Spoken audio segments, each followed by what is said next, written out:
Assalamualaikum warahmatullahi wabarakatuh. Perkenalkan, nama saya Raffi Altoza Fandiar. Saya dari kelas 11 5. Saya sekarang sedang di Museum Juang.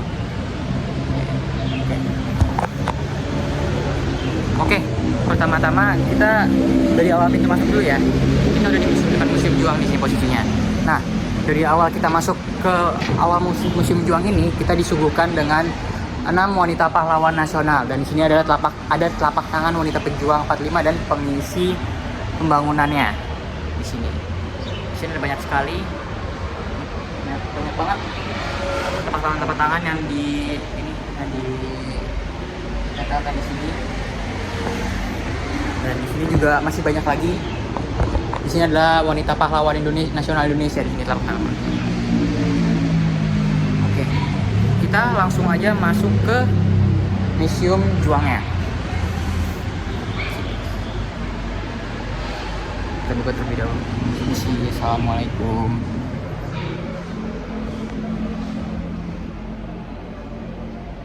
Oke, kita udah masuk di Museum Juangnya.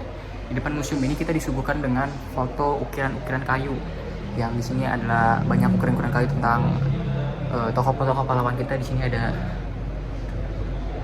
Insinyur Soekarno, Dr. Andes Muhammad Hatta, dan di atasnya ada banyak tokoh-tokoh yang ada Soekardi, ada Barong Saleh, Hanafi, ada Malik, Kana, Titi Barjo, dan lain-lainnya di atas sana.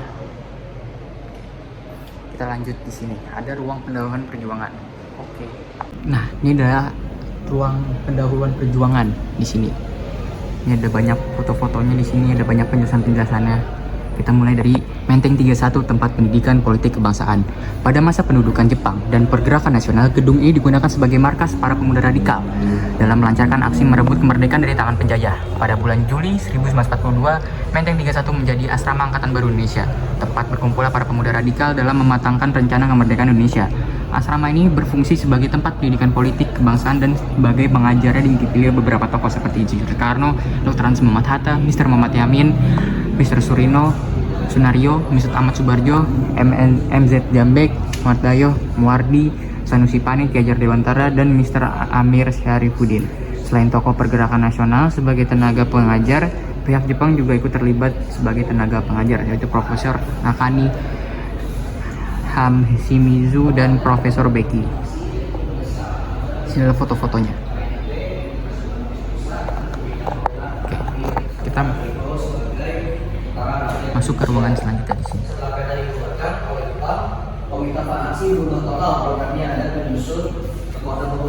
Kita masuk ke ruangan selanjutnya. Di sini ada ruangan tentang sejarah di mana Menteng 31 ini menjadi tempat perancangan berbagai aksi sebagai pergerakan nasional Indonesia yang melancarkan aksinya untuk memerdekakan negara Indonesia, para pemuda di sini.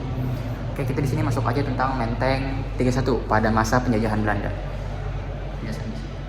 Oke, singkat aja di sini. Jadi sekitar tahun 1930-an di daerah Menteng ini merupakan hutan yang banyak tumbuhin pohon menteng. Di daerah ini merupakan tanah orang milik perang Arab yang dibeli oleh pemerintah Hindia Belanda. Lalu pada saat tanah ini dibeli oleh pada pemerintah Hindia Belanda, bangunan ini awalnya dibangun sebagai daerah dengan nama Hotel Somper yang terletak pada Menteng 31 sekarang. Hotel ini dipergunakan khusus para pedagang asing, pejabat tinggi Belanda, dan pribumi yang singgah di Batavia.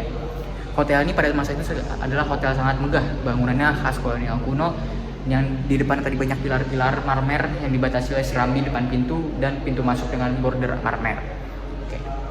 Itu adalah Menteng 31 pada saat masa penjajahan Belanda. Kita lanjut ke masa pada penjajahan pendudukan Jepang. Jadi di sini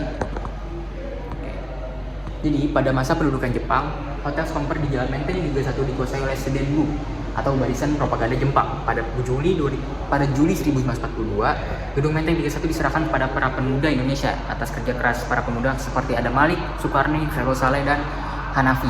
Gedung Menteng 31 dijadikan sebagai asrama Angkatan Baru Indonesia. Kemudian gedung Menteng 31 ini dijadikan markas Pusat Tenaga Rakyat atau disingkat Putra yang didirikan oleh 9 Maret 1933 oleh Badan Pertahanan Jepang untuk mewadahi pengendalian kaum nasionalis. Namun, atas permintaan para pengurus Angkatan Baru Indonesia, para pemuda masih dapat menggunakan gedung ini sebagai pangkalan kegiatan gerak cepat komando pemuda antara pusat dan daerah. Pada 1 Maret 1944, Putra dibubarkan dan diganti dengan organisasi baru dengan tugas yang sama, yaitu memobilisasi rakyat Indonesia dengan nama Jawa Hokokai atau Kebangkitan Rakyat Jawa, dan bermarkas di gedung Menteng 31 ini. Sejak itu, para pemuda Menteng 31 berjuang di luar gedung tersebut. Di sini ada lagi Menteng 31 pada masa kemerdekaan. Pasca proklamasi kemerdekaan para pemuda, Menteng 31 melebur dengan Komite Fan Aksi Revolusi Proklamasi dan berhasil merebut kembali gedung Menteng 31 dari tangan Jawa Hokokai pada tanggal 23 Agustus 1945. Program pertama Komite Fan Aksi yaitu adalah mendesak agar dibentuk Komite Nasional Indonesia Pusat atau KNIP dan dijadikan pembela tanah air atau PETA serta Heiho sebagai Tentara Rakyat Indonesia atau TRI.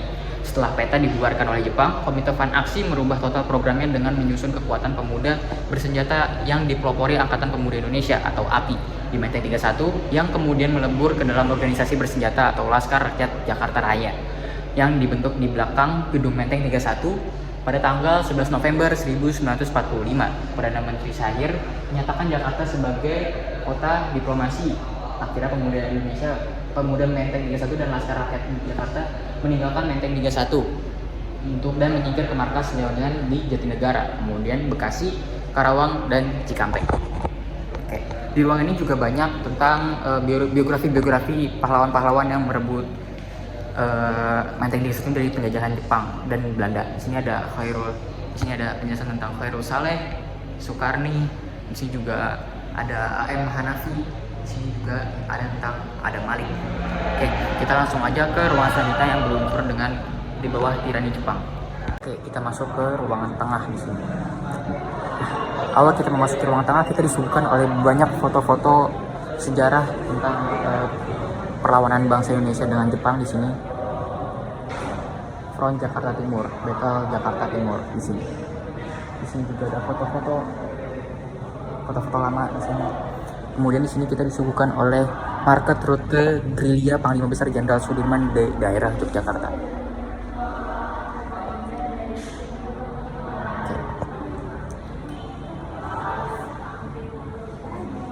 Oke, nanti kita masuk ke ruangan selanjutnya tentang unsur Jepang.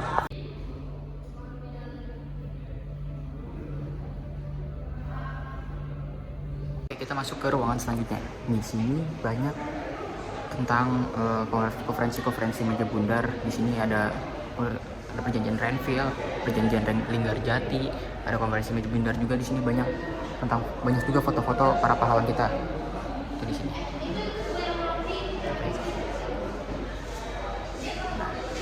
Oke, di ruangan ini tuh banyak yang tentang Jepang. Di sini banyak tentang propaganda Jepang yang diberikan oleh kepada rakyat Indonesia. Contohnya seperti ini.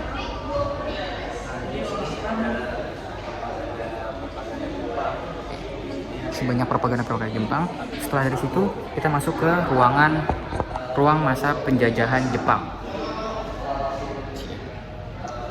Oke, di sini banyak barang-barang antik tentang peninggalan Jepang. Seperti di sini ada radio merek Philips, tiba dari saudara Deden di Jembatan Besi Tambora, Jakarta Barat. Nah, di sini juga banyak peninggalan dari tentara-tentara Jepang, kecuali PETA juga. Di sini ada penjelasan PETA, pembentukan Tentara Pembela Tanah Air atau PETA. Di sini saya jelaskan Tentara Sukarela Pembela Tanah Air atau PETA merupakan pasukan yang dibentuk pada masa pendudukan Jepang pada tanggal 3 Oktober 1943. Berdasarkan Osamu Seirei nomor 44 yang diumumkan oleh Panglima Tentara ke-16 Letnan Jenderal Kumachi Harada. Pendidikan tentara PETA dipusatkan di Bogor yang diberi nama Jawa Boy Gyugun Kanbu Resentai, kini Museum PETA. Foto atas Bung Karno, di sini ada foto Bung Karno saat mengikuti pelatihan pertahanan PETA. Foto di bawah adalah Chudancho Latif Hendraningrat sedang melatih pertahanan dari serangan udara musuh. Di sini fotonya. Oke. Di sini juga banyak propaganda Jepang yang diberikan. Di sini seperti ada di Alif. Nah, terus di sini juga ada seragam tentara PETA. Di sini ada seragam merah. Di sini juga ada peninggalan samurai atau gunto. Di sini ada replikanya. Di sini juga ada foto-foto tentang bom Hiroshima pada kerusuhan di Jepang pada saat itu. Di sini ada patung Ahmad Subarjo. dan juga banyak foto-foto saat masa penjajahan Jepang di sini. Nah, jadi di sini ada kayak Oke, kita lanjut ke ruang selanjutnya. Di sini ada peristiwa Rengas Dengklok. Di sini kembali dijelaskan pada subuh 16 Agustus 1945, Bung Karno, Bung Hatta, dan Ibu Fatmawati dan Guntur Bayi diamankan para pemuda dan yang didukung oleh pasukan peta pimpinan Sundiatjo Singgi menuju Rengas Dengklok.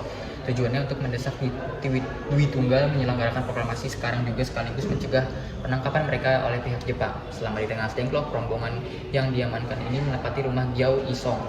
Di foto di atas ini.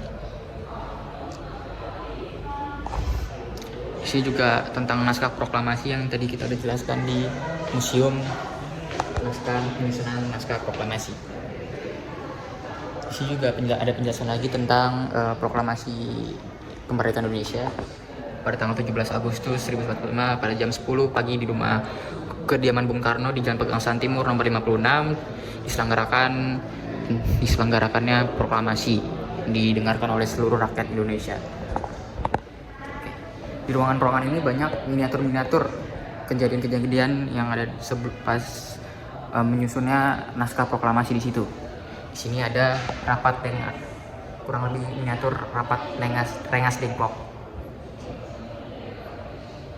Saat itu Bung Hatta, Bung Karno berunding pada golongan-golongan muda untuk segera dipercepatnya kemerdekaan Indonesia.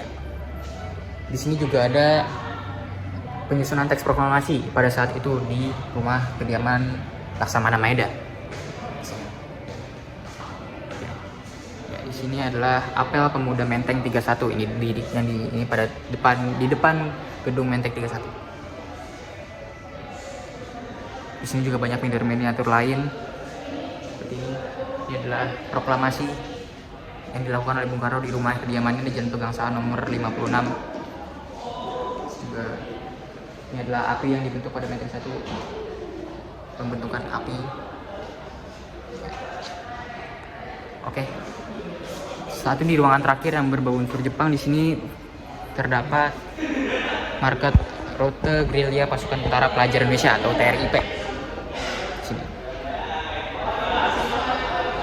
Selanjutnya sih banyak foto-foto, sisa foto-foto peninggalan-peninggalan pada masa penjajahan Jepang.